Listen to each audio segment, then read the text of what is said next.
اللهم صل وسلم وبارك على سيدنا محمد. مرحبا بكم الناس الكل في قناتكم خفيف وظريف.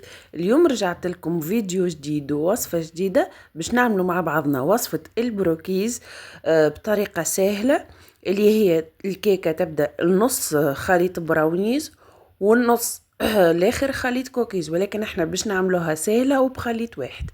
اول حاجة نبداو بسم الله، ناخذ في بول 120 جرام زبدة ولا مارغرين تكون بدرجة حرارة المطبخ، يعني ما تكونش مزنة كي خرجناها من الفريجيدير، مع كاس الا ربع سكر عادي حبيبات، ونضيفوا معاها مغرفة اكل عسل، ولو كان مش متوفر عندك العسل ومتوفر عندك السكر البني، تنجم تعمل الربع متاع الكاس ولا ما يقارب 25 جرام سكر بني. اكيد مع رشة الملح نخلطهم هكاك مع بعضهم حتى لين يذوب بالسكر، نحسوا السكر ذاب. نضيف عليهم مغرفة كبيرة فاني سائلة، نواصل عملية الخلط غير هكاك بسباتول باليد، ما نحتاجوش حتى ماكينة، نبقاو نخلطو حتى لين نحسوا السكر متاعنا ذاب. نضيفو كيف كيف بيضة بدرجة حرارة المطبخ، ما نكونوش مزلنا كي خرجناها من الفريجيدير، يلزمهم يكونوا بسخانة الكوجينة يعني. نخلطوها لين تدخل مع خليط الزبدة والسكر مليح. اكيد يلزمنا قبل ما نضيفوا البيضة نكونوا تأكدنا اللي كمية السكر اللي حطيناها ذابت. هنا باش نضيف ما يقارب 200 جرام فرينة ولا 2 كيسان فرينة، ونضيف عليهم 8 جرامات خميرة حلويات، نخلطهم مع خليط الزبدة والعظم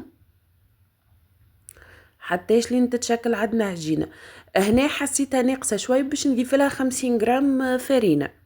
الفرينة اللي استعملتها متعددة الاستعمالات، ما هيش فرينة خاصة بالحلويات. كيف ما قلت لكم ضفت لها 50 جرام فرينة، حسيتها مازلت تحتاج.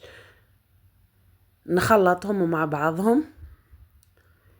من بعد باش ناخو 50 جرام شوكولاتة كحلة عادية ولا شوكولا بالحليب كيف ما تحبوا، ونقصها ترونشات هكاكا صغيرة ونضيفها للخليط. بالنسبة للمرحلة هذه نسميو تحصلنا على خليط الكوكيز.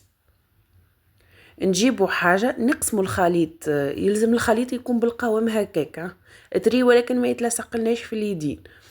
نقسموا الخليط اللي تحصلنا عليه على 2، ناخذوا كمية نحطوها في صحن على جنب.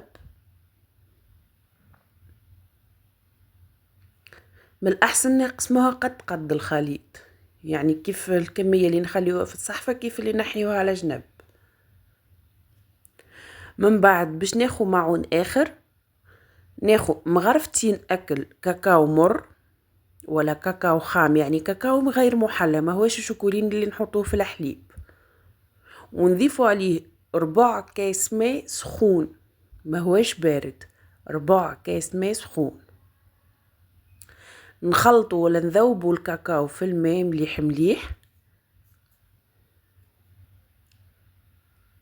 نحاولوا نوسعوا بالنا ونحو تكتلة الكل متاع الكاكاو.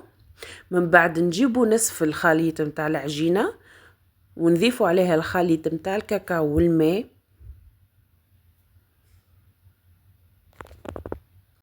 ونخلطوهم مليح مليح في بعضهم حتى لين نتحصلوا على خليط البراونيز. احنا من خليط بركة عملنا زوز، خلينا الخليط متاع الكوكيز على جنب وطويك عملنا خليط البراونيز. نجيب بريكس صغير مغلف بورق الزبدة ونحط فيه الخليط الأول اللي هو خليط البراونيز، ونوزعه بالكدا على الطبق. شفتوا ما أسهل شي منها من خليط واحد نعملو بروكيز، لا كل خليط وحده ولا تعقيدات ولا برشا معون ولا برشا مكونات. هكاك بعد ما حطينا الخليط نرجرجوه البلاطو متاعنا شوي باش الخليط الكل يتستوي، ونضربوه 3 مرات على الطاولة بشوي، ردوا بالكم تكسروا البلاطو متاعكم. ومن بعد نجيبوا الخليط هذاك اللي خليناه على جنب اللي هو متاع الكوكيز، ونعملوهم كويرات هكاك صغار ولا متوسطين الحجم، ونوزعوهم عشوائيا فوق الخليط متاع البراونيز كيف ما تشوفوا في التصويرة. الصورة توضح نفسها. وإن شاء الله كيف العادة نخلي لكم المقادير الكل بالتفصيل في صندوق الوصف. اللي ما يعرفش صندوق الوصف أنا هو هذاك الفلاش اللي على إيدك اليمين، الفلاش الصغرون اللي يكون على إيدك اليمين وين العنوان. هنا كملت وزعت كريات البراونيز الكل، سامحوني الكوكيز الكل فوق الخليط بتاع البراونيز. توي كان نزيدو نشخشخوها هكايا بالبيبي دو شوكولا، ولا كان ما عندكش بيبي دو شوكولا تنجم تقص شوكولاته صغيره. من الاول حطيت بيبي دو شوكولا بذوق الحليب ومعاهم طروف متاع نوازات مغلفه بالكراميل، ومن بعد زدت بيبي دو شوكولا كحله. الفور اكيد يسخن من قبل على 180 درجه. ندخلو البلاتو متاعنا للفور، يقعد ما بين 20 و 25 دقيقة كما نقولكم كالعادة، كل واحدة والفرن متاعها. تويكا بعد ما خرجت البراونيز متاعنا ولا البروكيز متاعنا من الفور، ما نحيوهاش من البلاتو وما نقصوهاش حتى لين تبرد. الريحة ما نحكي لكمش، بالحق ريحة الشوكولاتة والزبدة عبات الدار، والبنة حاجة أخرى، حاجة بنينة على الآخر.